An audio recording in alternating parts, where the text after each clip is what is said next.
So our story takes place on October 3rd, 2004, and I know this because it was the opening weekend for DreamWorks' new animated feature, Sharktale. Now, this was coming right after Shrek 2's big success, critically and financially, and since I've been liking DreamWorks' movies a lot, I figured, you know what, go see the new movie.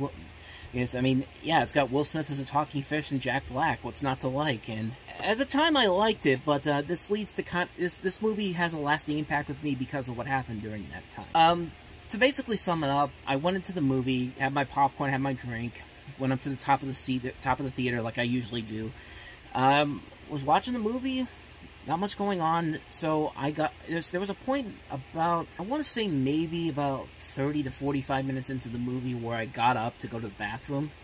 So I'm walking down the steps, and my hand is on the railing, and my pinky finger is sticking out a little bit closer to the.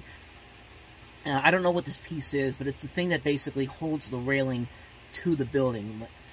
I can't remember what it is. I can't remember exactly what it's called, but this is going to lead into what happens. So I'm walking down, and it's just a normal thing. It's just normal, me walking out of the theater, and then all of a sudden, out of nowhere, I trip, and my finger feels different after that. Like, not because at the time I didn't know it, but my finger as soon as I went to the bathroom, I realized that my pinky finger was getting really numb. It was getting like bigger, and I didn't know what it was. I didn't think it was broken at the time because I probably thought I would have felt it more, and I thought more blood would have come out. But no, I didn't feel like that. So after I got in the bathroom, I went to put pressure on it by taking like a wet paper towel and then putting a thing on it, because I didn't know. I didn't know what had actually happened. So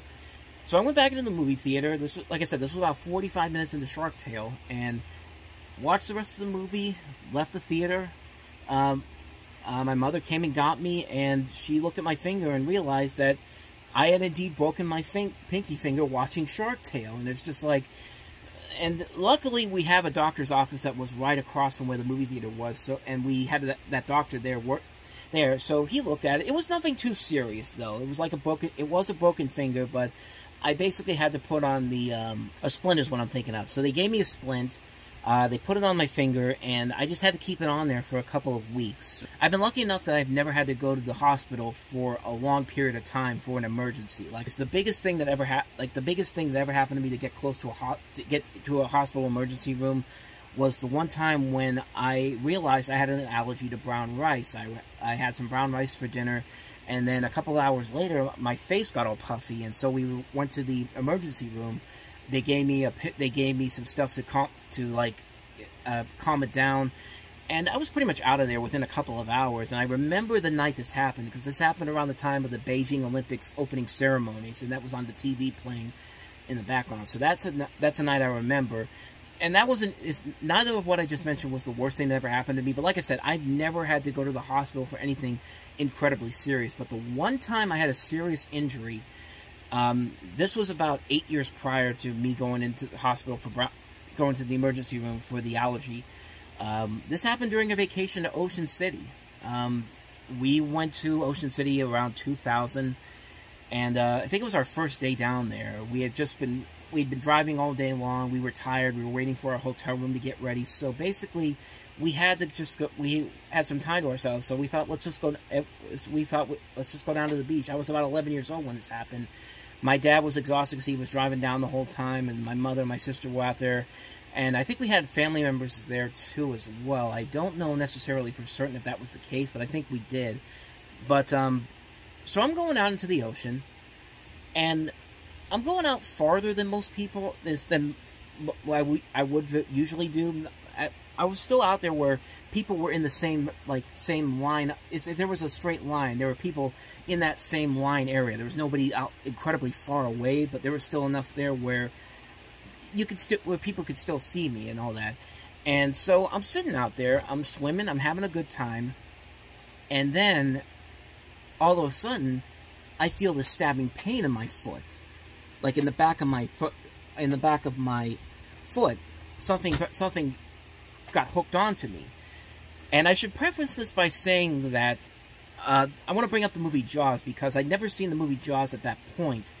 But my first real exposure to the movie Jaws was actually a commercial for the VHS release that was coming out. It was on the front of the Mystery Men tape, and it was basically, if you've ever seen that trailer, it's a trailer where they show you the opening scene of the movie. You know, where the drunk girl and the drunk guy are going out to strip naked and go into the ocean, and of course that's the scene where the shark attacks the lady, and the guy is just sitting on the beach, is still trying to get off the high and the drunkenness that he's on.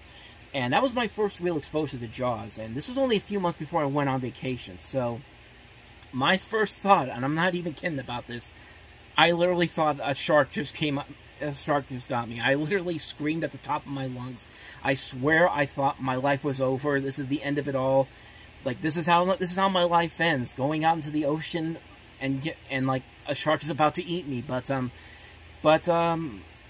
that wasn't the case at all. And as I'm still screaming at the top of my lungs at this point, my sister eventually got me. One of the lifeguards eventually got me, and I realized there was a fishing hook caught in the back of my leg, and it was not just the hook; it was also the weight that the fishing hook had that was causing me to like trip on the ground. The waves are just hitting me in my face, and I'm screaming at the top of my lungs, and it's just chaos all around. And I really thought to myself, this is how my life is going to end. Like, I really was scared I was going to lose my life over this. So